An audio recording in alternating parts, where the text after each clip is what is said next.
We recently caught up with Thaddeus Lawrence, who's an ultramarathon racer. Thaddeus has participated in the Racing the Planet Ultramarathon series, which consists of racing across 4 of the largest deserts in the world, spanning over 1,000 kilometres. This series has been rated by Time magazine as one of its top 10 endurance competitions in the world. Thaddeus has raced unsupported through the Sahara, Gobi, Atacama and Antarctica deserts. He also recently attempted a race through the Italian Alps that was the equivalent of 3 Everest to sea summit climbs. We asked Thaddeus what the motivation behind racing is and how that has impacted his interpretation of the concept of the innovation race, along with how he sees the innovation race from a Singaporean perspective. The Tour de Jean in Italy, we had an accumulated elevation gain of 24,000 meters. And what that means is, imagine you're starting from sea level, going up Mount Everest and back down again 3 times over the space of 6 days. So what you're getting up to is extreme, and you're getting into some of the most extreme environments, and that's why a lot of people get hurt. And there are also many instances where people actually lose their lives in these particular events. If you were to speak to ultra endurance racers and ask them, why do you do this? You're going to hear things like, I want to push myself. I fancy the challenge of doing something like this and taking myself to a place that I've never been before. Other people will be talking about extending or pushing their boundaries and their own limits, physical and also mental limits. Other people come and use this place as a getaway, a time to prompt some kind of reflection in this stage in their lives. And it could be a career transition, it could be getting over a divorce, or it could be just an introspection.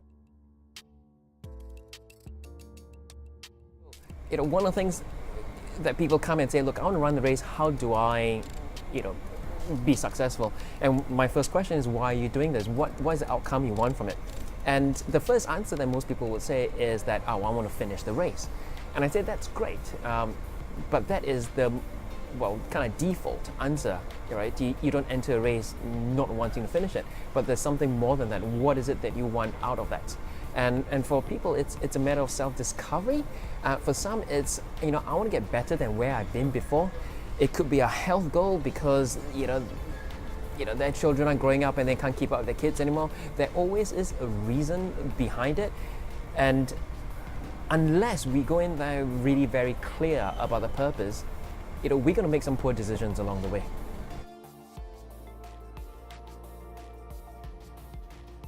And I would ask myself, what is the point of going on this race?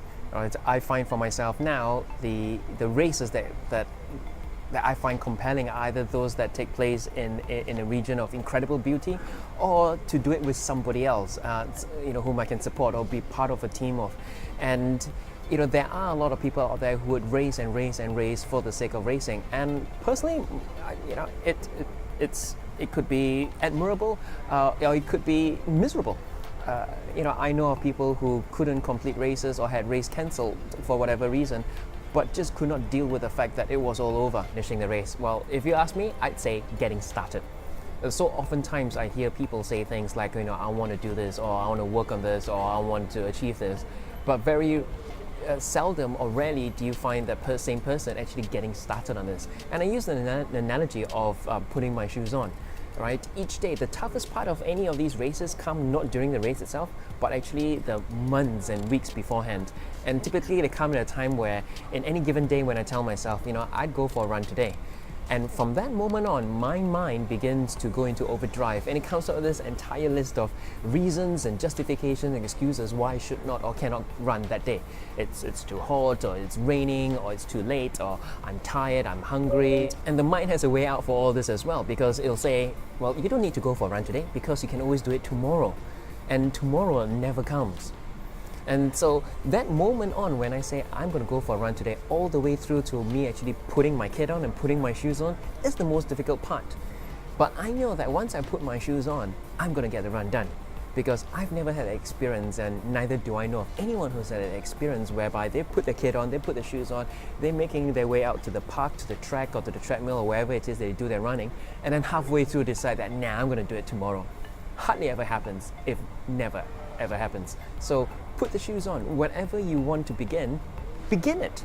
Stop talking about it already.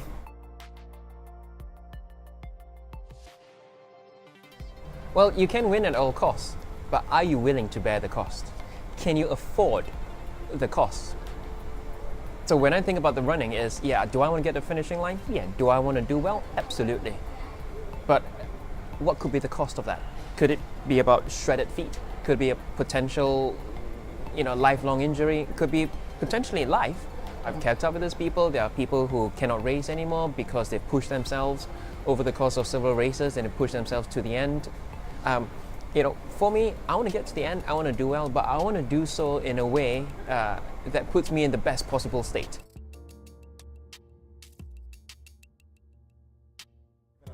Smart, sensible, courageous is what I say. There is no shame in drawing the curtains or pulling the curtains or there's no shame.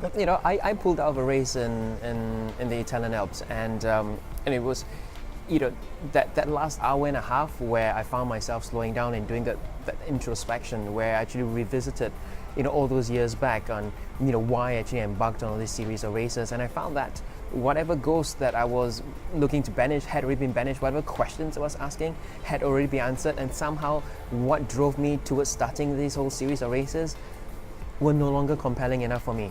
And it was not worthwhile to see my body degenerate the way that it was going. I think I would see it in a sense of how our world is developing or innovation or the economy. If we don't ask at what price or for the sake of what, then we'll just keep doing for the sake of doing, and at some point it's going to get miserable and it's going to get painful. And so for me, I remember coming home after that, and I received a message from my mom, and she said, "Look, Thaddeus, the easy thing for you to have done, and knowing you, is to put your head down and to complete the race no matter what." And that's what you would have done. And so for you to actually stop and to reflect and to introspect and really take stock of where you were, and then to call time and say no was definitely a clever thing to do, but it was also probably the most courageous thing that you could have done.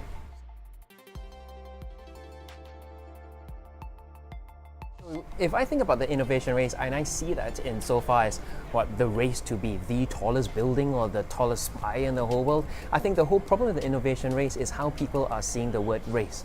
Why does it have to be a race? In other words, why are we innovating? What is the purpose? What is the problem that we're seeking to solve? And I think once we lose track of the why behind it or the purpose around the innovation, then we're just doing it for the sake of doing it. And then that's where it leads to a lot of hurt, it leads to a lot of pain in terms of whether it could be in terms of lives, it could be in terms of an environment, it could be in terms of, where this planet going?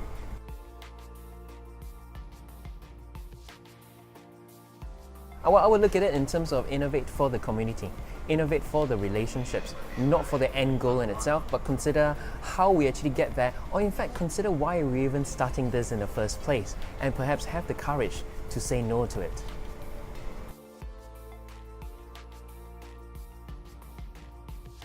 What's sustainable? Can I get up again tomorrow and do another race? So we innovate, and whatever resources that we might be consuming, can we afford the cost of those resources? Can we get up again and do it all over again? Is it renewable?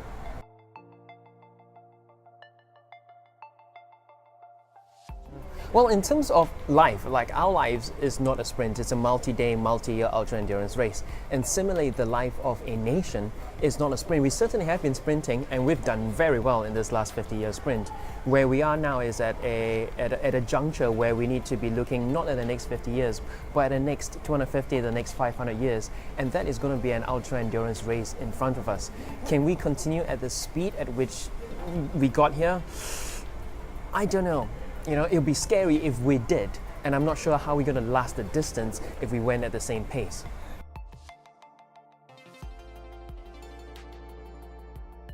Well, who or what's gotten us, in this last 50-year sprint is the government. The government has been innovating its way to where we are today.